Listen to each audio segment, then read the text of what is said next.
歡迎大家收聽小貓5、6隻頻道嘅每日新聞。第一則嘅動物消息，香港食物環境衛生署食物安全中心喺昨日4月8日宣布，因應波蘭獸醫檢查總署同埋世界動物衛生組織分別通報，指波蘭嘅大波蘭省普萊舍夫斯基區爆發高致命性嘅禽流感。另外，美國愛荷華州嘅布艾納維斯塔縣、伊利諾州嘅克魯福特縣、新澤西州嘅大西洋縣、紐約州嘅奧內達加縣同埋印第安納州嘅科修斯科縣爆發高致命性 H5N1 禽流感，所以香港嘅食物安全中心即時指示業界暫停喺上述地區進口禽肉同埋禽類產品，包括蛋，以保障本港公眾健康。而中心發言人亦都話，根據政府統計處嘅資料，本港去年從波蘭進口約6600公噸嘅冷藏禽肉，喺美國就進口約79630公噸嘅冰鮮同埋冷藏嘅禽肉，亦都包括1960萬隻嘅蛋。香港食物安全中心已經就事件聯絡咗波蘭同埋美國嘅當局，並且會繼續密切留意世界動物衛生組織同埋有關當局發出關於爆發禽流感嘅消息，會因應當地疫情嘅發展而採取適當嘅行動。而家就睇下家禽同埋飛鳥各自嘅因果業力。雞、鴨、鵝呢一啲家禽嘅宿世業力就比較重，因為大多數都會招致被殺嘅果報，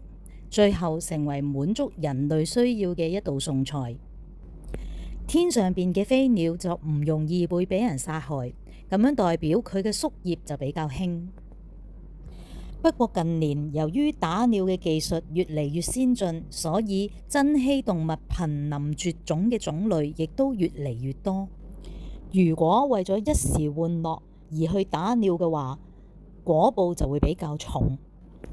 有啲雀鳥，例如鸚鵡，智商大約有人類嘅5至7歲。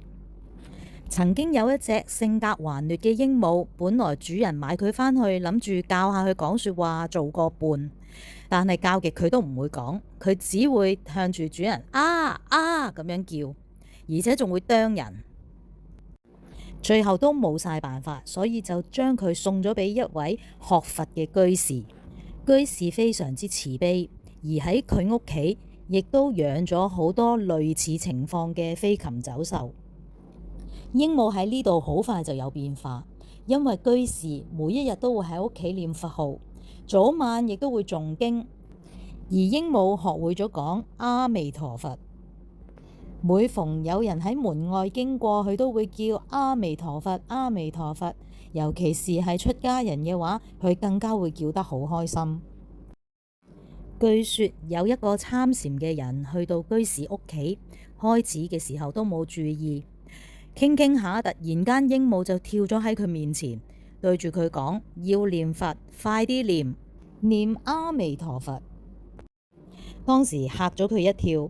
其實鸚鵡應該已經知道佢有咩需要，所以先至會走上去同佢講呢幾句說話。一切眾生皆有佛性，只要一念對正法生起歡喜之心，雀鳥都可以生天。所以阿彌陀佛嘅極樂國土都有好多雀鳥喺度修行。